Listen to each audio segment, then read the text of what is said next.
what is online marketing and what is the best way to do it? Despite the fact that online marketing has been around for like 15 years now, it's still pretty hard to find proper answers to those questions, isn't it? Some people will tell you that online marketing is just about having a nice website. And these days, such websites also need to be responsive. In other words, optimized for mobile devices. Other people will claim that what you really need is SEO, search engine optimization, a set of techniques that can help your website to get better results in major search engines.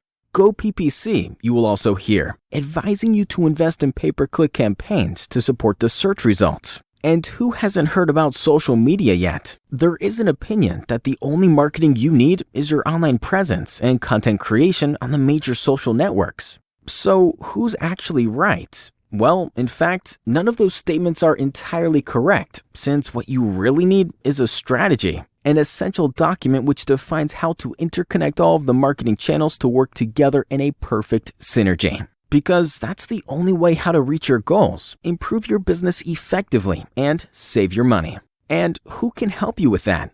Well, we can. We will analyze your current business state, carefully prepare a custom marketing strategy exactly for your needs, and finally help you manage all the channels of your marketing mix. So stop wasting your money on bad decisions. Contact us and let us help you today.